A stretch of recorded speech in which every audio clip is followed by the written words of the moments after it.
Morning peeps, good morning everyone. How's everyone doing? Hopefully you guys are all doing well. Don't forget, if you're new to the channel, like, share, subscribe. Good night of boxing, right? Very good night of boxing.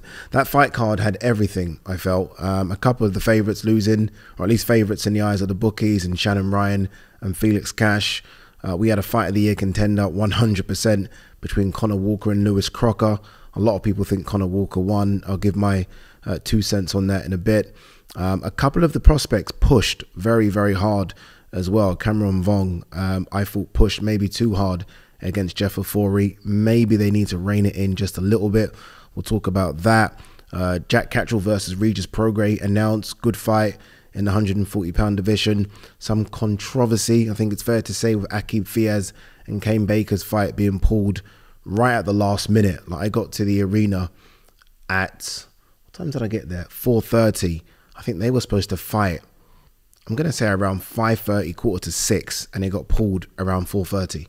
So it got pulled an hour before the ring walk. So we'll talk about that as well. And overall, I just enjoyed it. I really enjoyed it. It was a decent crowd in there. I'm not quite sure what the venue holds, but I would say there was about 4,000 in there, which is pretty decent. And all of a sudden, like, I've never been to that venue before, by the way. Nice venue. Like, there isn't a bad seat there. And all of a sudden, you look at that region, and now we have a lot of fighters, I think, if they come together, can fill out that arena. I mean, I don't know how we're going to do it because they all fight for different promoters and different broadcasters. But you look at it and you think, okay, Tyler Denny, we'll talk about him as well. Congratulations to him. Ben Whitaker is from that area. Conah Walker is from that area. Galal Yafai. So there's a lot now in that area that can hopefully bring big time boxing to that venue, because again, it's a really, really good venue. Let's quickly bring up the fight card. I don't know where to start.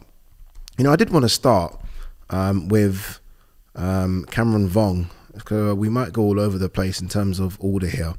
Obviously, Cameron Vong was supposed to fight Jordan Flynn. Jordan Flynn pulled out injured. I saw Jordan Flynn yesterday. He's okay. He said he'd be ready to go around October time. It isn't going to be Cameron Vong. He's going to have, I think he said, an 8-rounder just to kind of get busy again, and then hopefully Cameron Vong in the new year. Although there is a lot of talk about Cameron Vong potentially moving up in weight now. He is pretty big. Cameron Vong obviously took on Jeff Ofori, who someone next to me described as like a smaller, what did they say? The super lightweight Derek Chisora. And I don't know about that comparison, but I see it. I get what they mean. Like, he's always going to be tough work for anyone. And he was tough work for Cameron Vong. Speaking to Jeff Ofori after the fight, he said, look, he only got a week's notice for it. Got a week's notice, and you could see how good his gas tank is.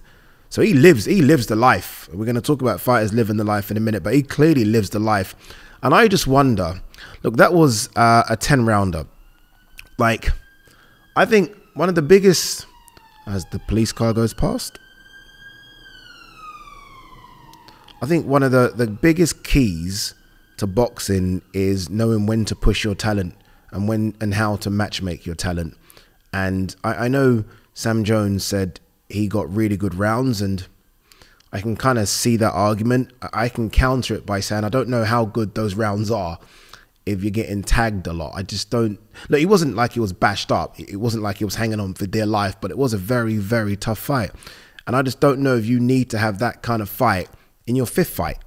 I just don't know. I don't know. I mean, look, who am I? Sam Jones and the team know exactly what they're doing with Cameron Vong. But I was watching it thinking, why does he need this type of fight this early? Like, what's the rush? Cameron Vong isn't fucking 32, 33. Do you know what I mean? I get that when you have, it's like an amateur that stayed amateur for so long, and then you've just got to push him. You've got to push him because it's now or never. That isn't the case with Cameron Vong. How old is he? Cameron, 21. 21. And I say this from my experience of working in South Africa, where I see the guys matched incredibly hard. And by the time you guys see them, although they've got an unbeaten record, they come over, they're done. They're finished because they're in wars over there. Wars that you don't see. So the record says 14-0, 10 knockouts. And it's like, wow, who is this kid? I've never heard of him before. And I try and big him up. And then I know, though, as soon as they touch in this country, they're done, because they've just had too many wars. And I don't want it to get to a stage where, you know, after 15 fights, Cameron Vong's just, and it won't happen because, again, he's got a good team around him, but I don't want it to get to a stage where he's having those type of fights and by the time he's on 15 fights, he's already goosed. You don't want that. So, yeah, I don't know. And you know what the problem is as well, by the way? It was a 10-rounder. So, I mean, you're at 10 rounds. Sometimes now you can't go backwards. Like, really and truly, 5 fights in, he could still be doing 6-rounders. Could still be doing 6. Fuck 8, could still be doing 6. But now you've done a 10-rounder. What do? Do you know? So they're going to have to match him carefully. But ultimately, hopefully, Sam is right and those rounds are good for him. But I just saw that as a very, very tough fight. Hamza Uddin looked good, didn't he? Very Prince Nassim Hamed-like. I know that's a big statement, but they've obviously, and you're starting to see this with fighters as well now, you can obviously just watch a fighter and realize and, you know, just guess as to who their heroes are. You can just do that, and his hero, and I think he's said this openly, is Prince Nassim Hamed. But I like him. Sold a huge amount of tickets. So again, one to look out for. Shannon Ryan versus Emma Dolan. Tough fight, this one, wasn't it?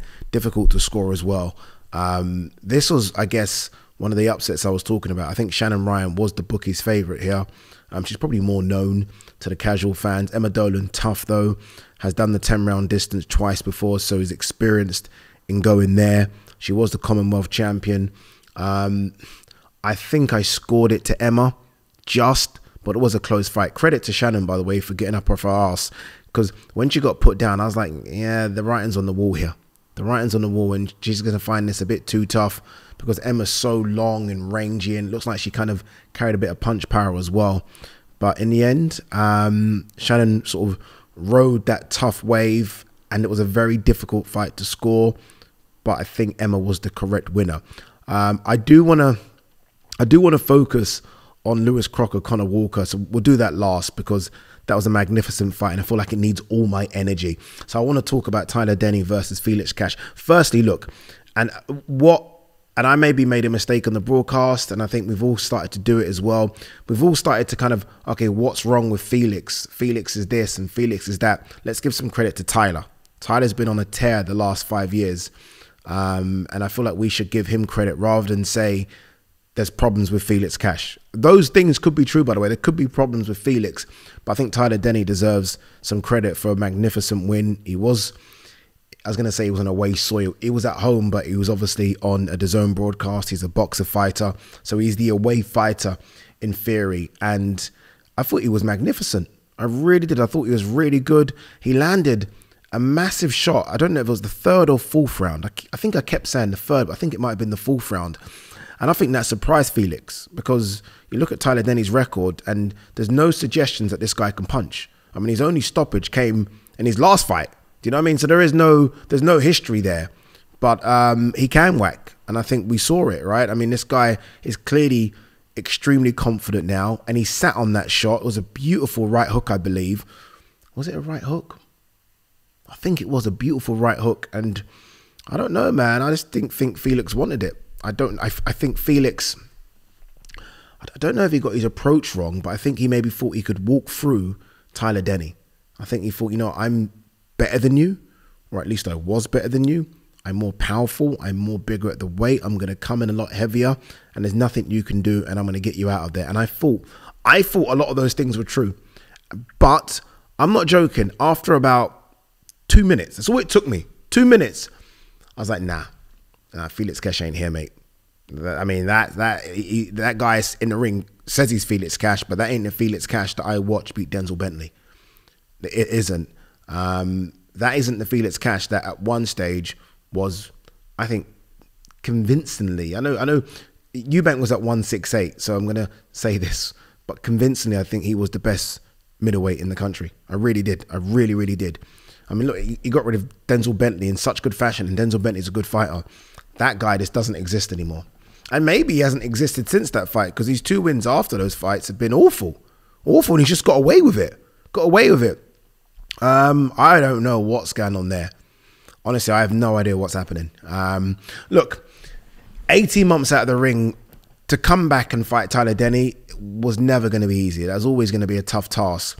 Just because you've been out the ring for 18 months and it isn't like you've been fucking in some retreat in Thailand trying to sort of find yourself. You've not been living the life. I think we all can admit to that, right? He's not. I think Eddie even mentioned it as well. So you've had 18 months out the ring. You've switched to a new trainer. So there are extenuating circumstances. But ultimately, I just don't think he's there anymore. And it's such a waste. Honestly, I just don't even know. It's such a waste. I just don't think that guy exists that beat Denzel Bentley anymore. And I don't know if Adam Booth can find it again.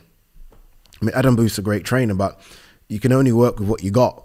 I mean, Adam Booth's not fucking Emmanuel Stewart. You can only work with what you got, and he hasn't got much. He hasn't got much. This is the perfect case of hard work beats talent when talent doesn't work hard. This is it, right? This is it. Because if we're being brutally honest, Felix Cash, is much more talented than Tyler Denny. He is. He is. I don't want to hear it. Don't you try and convince me otherwise. But he doesn't live the life. Tyler Denny lives the fucking life. You can just see him. He lives the life, right? He maximizes his talent by making sure that he ticks every single fucking box. Felix Cash doesn't. So your talent can be here, right? Your talent can be there. Felix is here, Tyler's here. If you're not working on that talent and you're letting that talent erode, and someone like Tyler Denny is working on everything else, he's going to surpass you. He will surpass you. It almost reminds me a bit, and hopefully I don't sound negative towards this guy, because this isn't supposed to be a dig. Chris Billam-Smith. I remember when, I can't remember what fight it was. It might have been a Tommy McCarthy fight. And I remember everyone was at the bar, and I think I've said this story before, and everyone's having drinks, and even some fighters are there having drinks after the fights. And, you know, I think I either offered to buy Chris Billam-Smith a drink, or everyone's drinking, and I'm surprised he doesn't got one. And he says to me, no, he doesn't drink. And I'm like, ding. I was like, this guy's serious. And it might sound small to you, but when I feel like a fighter lives the life to that point where they're like, we're not even drinking, I'm like, okay, you know that you are going to maximize everything you've got. I even fucking remember, it might have been during lockdown, and I was driving, and because Chris Billam-Smith, I used to live in Stratford, that's where Chris Billam-Smith lives, and I saw a figure. It was snowy, it was wet, it was horrible. And I saw this figure jogging on the street, and I'm like, who the fuck, what kind of madman is that? Turned around, it was Chris Billam-Smith. I'm like, okay, this motherfucker maximizes his talent. Tyler Denny maximizes his talent. Felix Cash doesn't maximize his talent. It's a shame, because I almost felt like I wanted him to win, just because I wanted to see how far away he was for Hamza Shiraz, because I really wanted that fight. And that fight now is one that will never happen, and I don't think Yama Williams one will ever happen. I just don't know what happens to Felix Cash. Look, he's still relatively young. I think he's 30, so good luck to him. As for Tyler Denny, obviously Ben Shalom was grinning ear to ear. It's good to get one over on Eddie, I'm sure. And he's got to now deliver. He's got to deliver a fight for him. I don't know if they can. I don't know if they've got the money to entice Eubank Jr. Don't know. I don't think they have. There are other fighters out there as well, but it's going to be a difficult one. I honestly have no idea what they do. Let's have a quick look. What could they do? Nathan Heaney's there. Obviously, that's a Queensbury fighter, but we have started to see these promotional companies work with each other. Maybe he goes over to America and tries to fight someone. I mean, what's going on with, who's fighting Lara again? So I don't know. Look, there are options out there. Let's just see what Ben Shalom can deliver. All right, let's talk about Fight of the Year. Fight of the Year. Like, we are promised this all the time, aren't we? Oh, look, at this one's going to be Fight of the Year. And they never deliver. Never. And you're like, This one delivered from the very first bell. From the very first bell. And I have to say, from the first, I think it might have been the first 2 or 3 rounds, fuck me, Lewis Crocker looked razor sharp. I was just astonished as to how big he was and how sharp he looked and how vicious he looked. Like, he was landing shots and smiling. And I was like, this motherfucker has come to take Conah Walker's head off. But Conah Walker, to be fair, weathered it and was right on the chest of Lewis Crocker. And that's when it just started to go bang. And I was like, oh my Lord, this is sensational. Honestly, it was beautiful, wasn't it? It was just violent. It was non-stop. It was literally from the first second to minute fucking 3 where these guys were just going at each other. And Conah Walker was making Lewis Crocker work and work and work. And we all know that Lewis Crocker has had a really bad weight cut. He's massive. He's going to have a really bad weight cut. The last thing you want is a guy that pushes you back like Conah Walker did. And look, credit to Lewis Crocker. He found stuff. He found something when he needed to. He wasn't winning rounds. He was stealing them. That's why he won the fight. Not in my eyes. I thought Conah Walker won it by a couple of rounds. But Lewis Crocker was stealing rounds. Like Conah Walker was working. All of a sudden, Lewis Crocker would unload like a 4-punch combination, would look slow, flashy. I mean, Conah Walker's head would go back like that. He's fucking all over the place. His eyes swelled up. And these are things that judges look at and remember. It's true. Judges don't remember shit about the first 2 minutes and 45. They remember the last 15. And Lewis Crocker stole a lot of those rounds with his work in the last 15. It's true. It's true. That's what happened. But look, incredible fight. Steve Gray, how you took a point away from Conah Walker on his home patch for low blow is disgraceful. That cost him the fight. What were the scorecards? 95, 94. There you go. 95, 94, 96, 93, 96, 93. Yeah, Steve Gray, it still would have been close. So, well, actually, it wouldn't have played any part, would have it? On one scorecard, yes, but so unfair, innit? So unfair to take a point away. And then what that did, by the way, and I remember seeing this with, I don't know if you guys remember, with Chisora fought Dillian White the second time round. Chisora got a point taken away, and because he got a point taken away, it threw him off his game plan, and then he fell into that left hook. Because he thought, I've got to try and make this up now. And I saw that with Conah Walker. Conah Walker got caught by a couple of shots after that point was taken because he thought, fuck, it's late, it's round 9, I've got to try and do something. Steve Gray. But look, I want to see that fight again. I think it was sensational. I know Lewis Crocker wants to fight Paddy Donovan. Paddy Donovan was ringside. There was a lot of talk about those guys getting in the ring and doing a face-off. Obviously, it didn't happen. I want to see it again. I don't know if Lewis Crocker wants to see it again, but I think Conah Walker almost deserves to see it again. Deserves it. I did think, as I was watching it, how would Conor Benn get on with these two? See, he's Division 147. A certain person next to me, whose name shall not be revealed, says Conor Benn wipes the floor with both. I was like, I do not agree with that. What? I don't agree with that at all. At all. I think both are nightmares. Could Conor beat both? Yes. Does he wipe the floor with both? Absolutely not. All right. Let's quickly run through some news. Hearn reveals Fiaz Baker fight was pulled following irregular betting activity. He hasn't revealed as to who money was on for. By the way, I've never ever experienced that or seen this. I mean, it happens, right? But I've never seen a fight pulled because of it. Never seen it happen. But I mean, they're on it. They're on it. So clearly money was put on one of those two guys, and Eddie thought, fuck that. Both you're off the card. Or the card is being pulled. Again, we've not revealed who it was. I think Aqib Fiaz said something. Fiaz posted on Instagram story late Saturday night and said, tonight's fight was cancelled due to a situation I was unaware of and had no involvement in. There is an ongoing investigation and I've been advised to make no comments at this time. So basically he's passing the buck to Kane Baker. Man.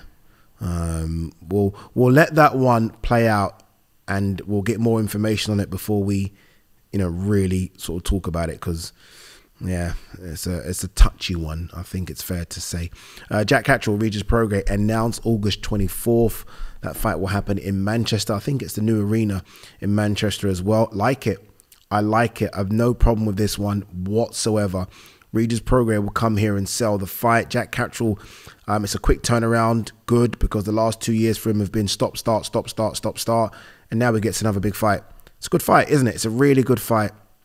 And hopefully he can pull big numbers. I was surprised about the amount of people he brought to the First Direct Arena. So hopefully there is a bit of following now for him. But yeah, I like it a lot. Two southpaws going at each other. Regis Prograis thinks there's something left. Jack Catterall thinks that Regis Prograis is done. Someone is lying. We will find out who. All right, very quickly. The Tyson Fury video I did, I'm upset with you guys. The Fury video I did, you said, Ade, stop arse-licking Fury. Are you kidding me? Of all the fucking people for me to arse-lick, you think I arse-lick Fury? Like, not AJ, not Loma, not Bivol, not Golovkin. Who else do I really? Not Crawford. Fury. You guys crazy? Are you guys crazy? Crazy bunch of blah, blah, blah, blah. You know what it is with Tyson Fury? I have just come to accept his nonsense. I think life will be so much easier for you guys if you guys accept it as well. I have not just sort of joined the Fury. I'm trying to think of how to say this. Like, I've not just started watching Fury, is what I'm trying to say. I've been watching Fury for the best part of, I don't know, 10 to 15 years. And he's been like this and saying this kind of stuff for 10 to 15 years. So I don't go, oh my God, fucking Fury's chatting. I've seen it and heard it and been there, right? So when he does chat nonsense, it doesn't, I almost don't react to it because I know it's nonsense. Just nonsense, isn't it? I do feel, though, in this occasion, there was a bit of truth to his nonsense. I do believe that he thought at some stages in that fight it was easy, because I thought that watching him. Does that make me an arse licker? Then, well, fuck it. Looks like I am an arse licker, but I'm not. So don't call me that, please. All right, anything else? I think that's it. Yeah, quick one. In, out. Ade, get your mind out of the gutter. Peace.